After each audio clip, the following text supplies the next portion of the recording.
Welcome, everyone, to episode 15 of Community Chronicles, a DDPY video interview series. My guest tonight, you all know him. I don't really even need to tell you who this guy is. You cannot spend more than 10 minutes in the DDPY Facebook community without coming across some content from a man right here, Brian F. Jones. Brian, welcome to the show. Hey, man. Thank you.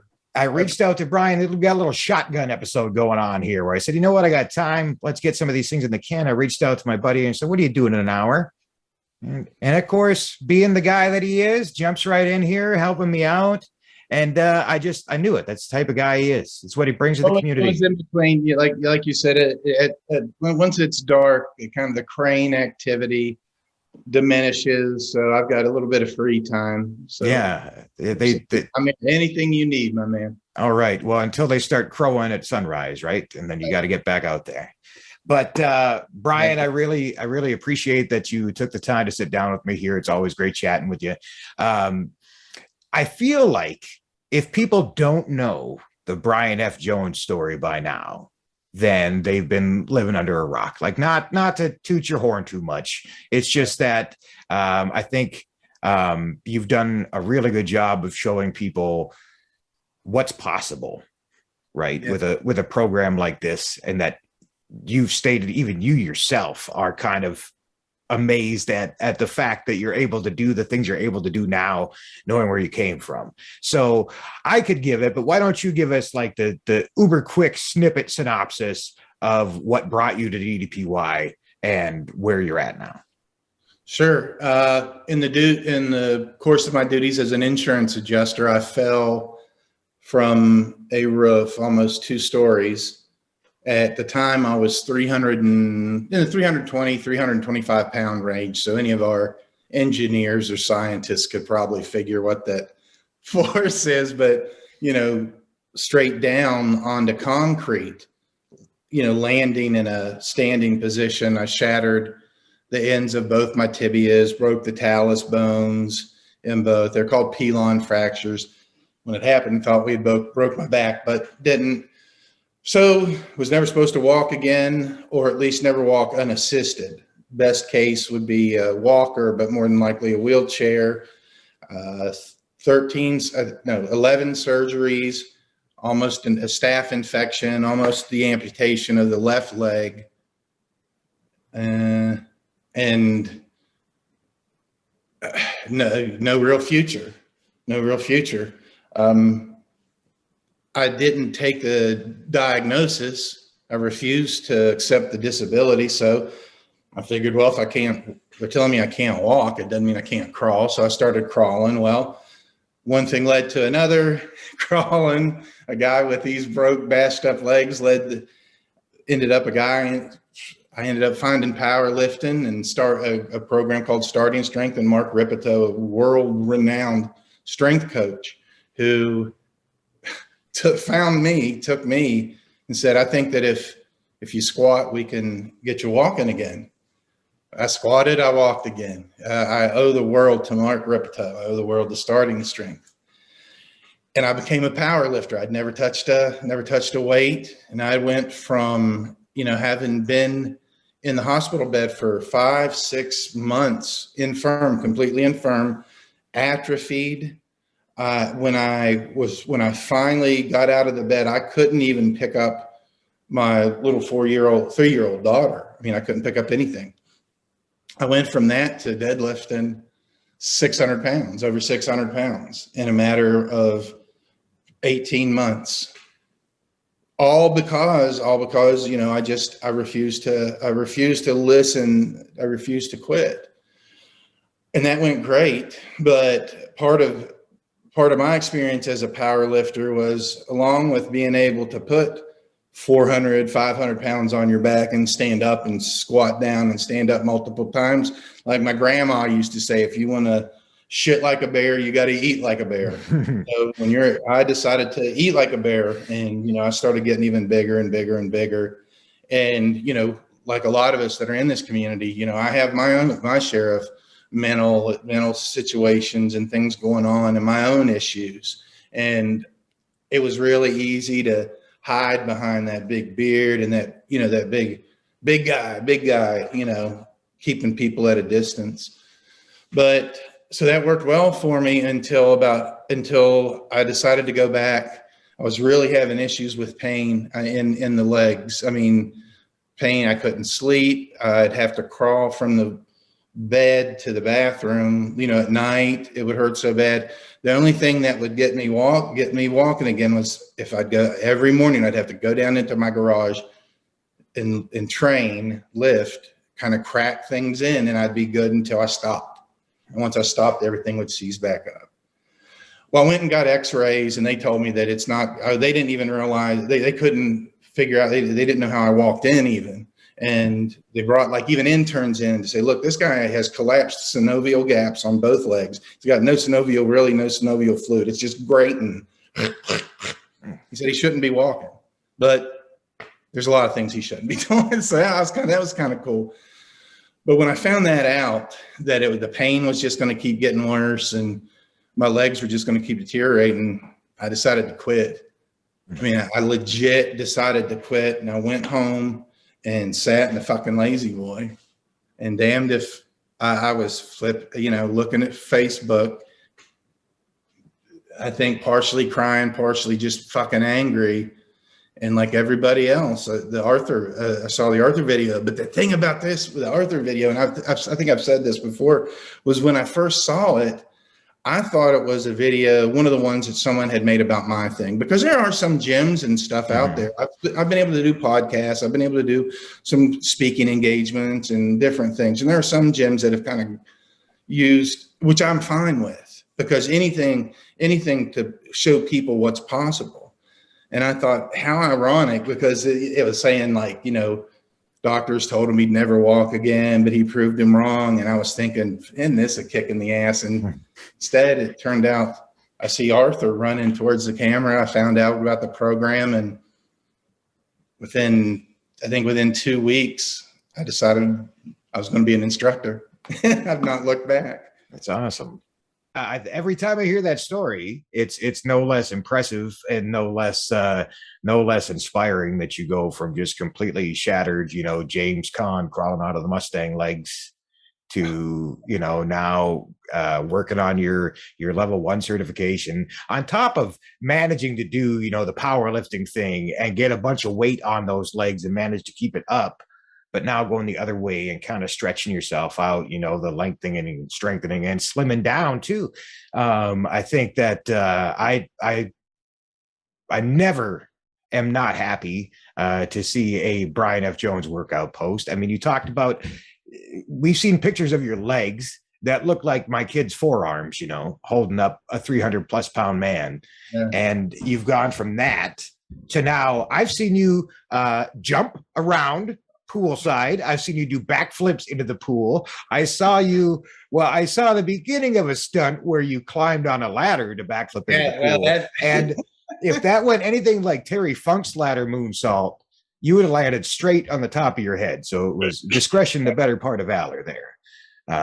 So I think that, like I said, your story is never going to not be impressive. And I think that it is a great tool to show people what's possible. And you mentioned the community here. I think what I appreciate about you more than your amazing story here in the DDPY community is your sense of humor, because there's a lot of serious, heavy stuff that gets discussed in our community. A lot of us just deal with baggage, but you always manage to make me chuckle a little bit. Your unabashed silliness is just refreshing. Oh, thank you. I wish I had a clown horn nose to accent that. I think early on as a kid, I was by myself a lot. I was never part of any of the in crowds.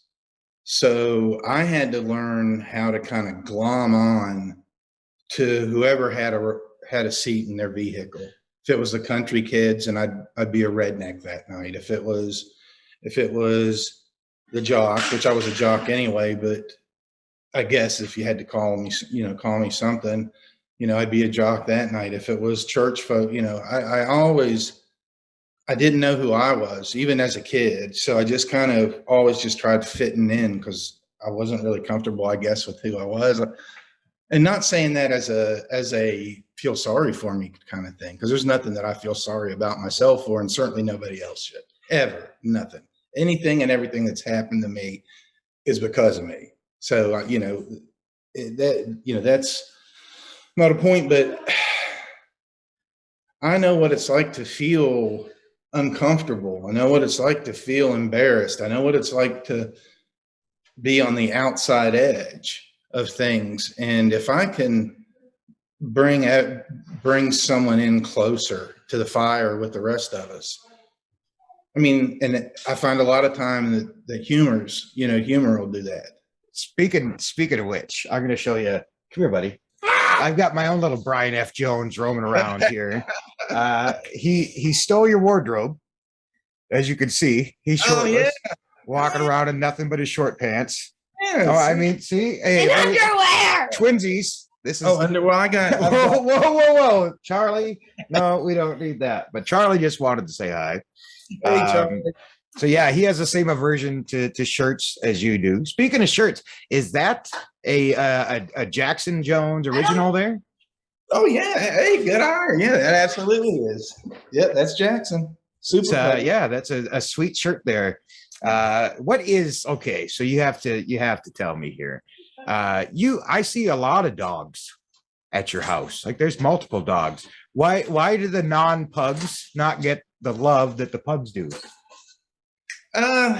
Well, the non-pug Sassy, she kind of just remains off in the distance anyway. She's a little skittish, and Vanilla is always attached to Summer's hips.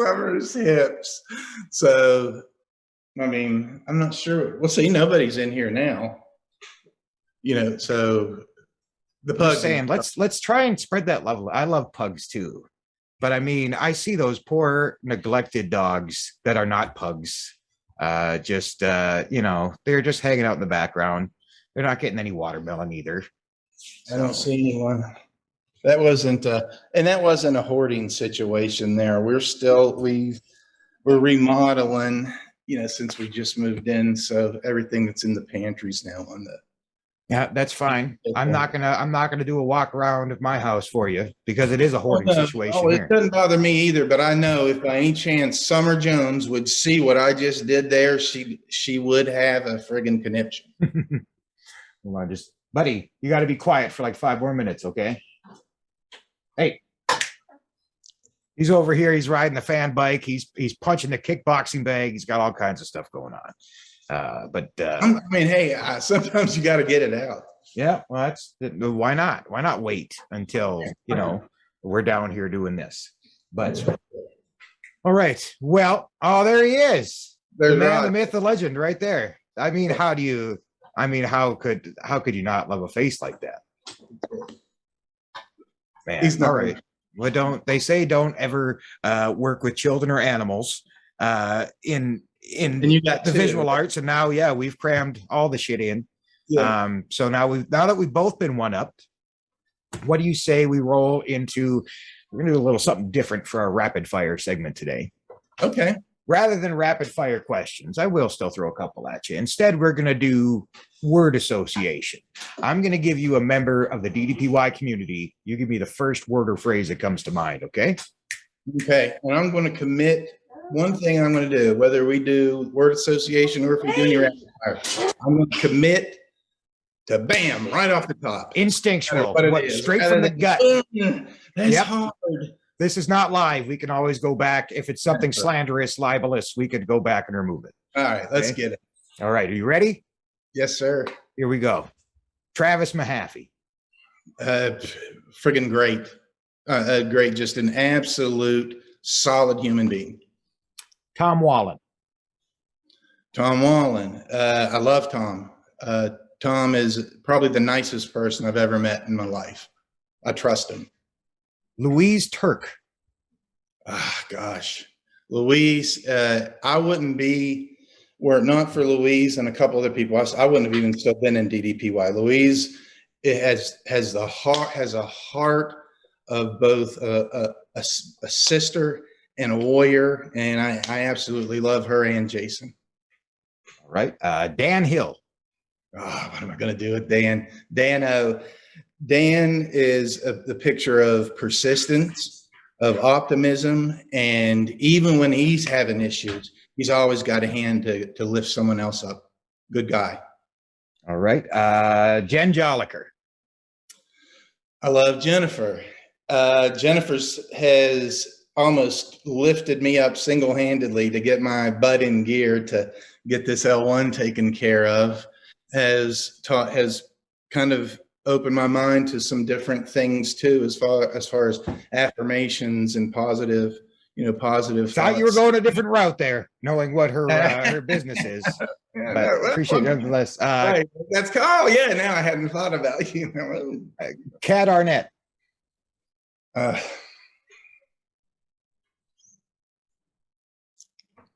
Cat means a lot to me. Just cat's family. Very cool. Diamond Dallas Page.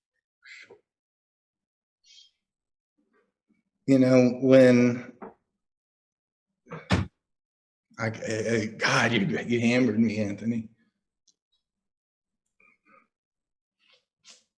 So this is why this guy is a good kind of guy, because here I was expecting to come up with all these slap ass answers, right? Something we could chuckle about when he brought these people up. But Brian is such a genuine person that he's building real relationships here.